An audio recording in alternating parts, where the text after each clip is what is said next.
Hello' everyone, মই আকৌ আহি গ'লোঁ আপোনালোকৰ মাজলৈ টিকলা মিনি ভিডিঅ' এটা লৈ। আজি ভিডিঅ'টো অৰ্জুন গছৰ ওপৰতহে প্ৰস্তুত কৰিলোঁ যে যিহেতু অৰ্জুন গছৰ বহুতো ঔষধি গুণ আছে বোলে। মই কিন্তু গম পোৱা নাছিলোঁ আৰু মোৰ ওচৰৰে বৰমা এজনী দাদা এজনেও ক'লে যে অৰ্জুন গছৰ হেনো বহুতো ঔষধি গুণ আছে বোলে।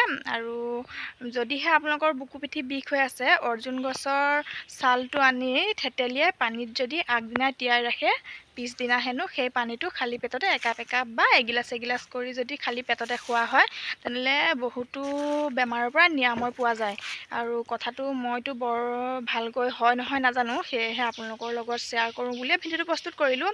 যিহেতু মোৰ আজি 2-3 মাহ ধৰি একেৰাহে নহয় 2-3 মাহ হৈ গ'ল বুকু পিঠি মাজে সময়ে বুকুখন বা পিঠিখন কেতিয়াবা বিষ হয়। কি কাৰণে বিষ হয়, কিয় বিষ হয় সেইটো একো নাজানো, আৰু ক'ৰবাত দুখো পোৱা নাছিলোঁ বাৰু। মোৰ এনেই অট'মেটিক বুকুখন আৰু পিঠিখন মাজে সময়ে বিষ হয়। সেয়েহে বিষ হ'লে বাৰু ডক্টৰৰ ওচৰত গৈ দেখাই পিল আনি খাওঁ।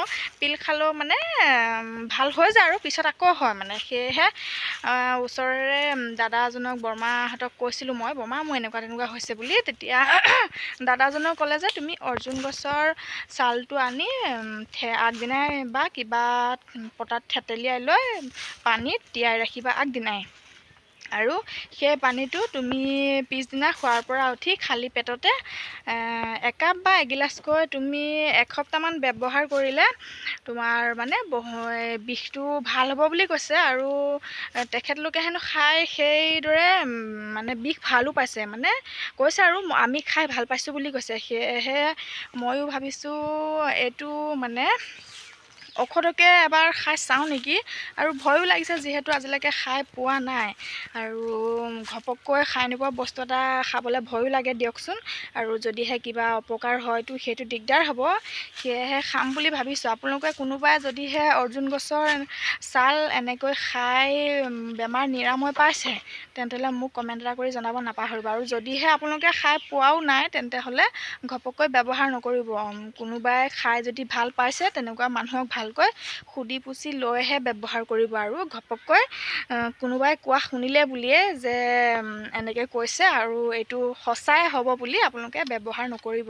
ময়ো এতিয়া কথাষাৰ শুনি ব্যৱহাৰ কৰিম নকৰিম বুলি কনফিউজত আছোঁ।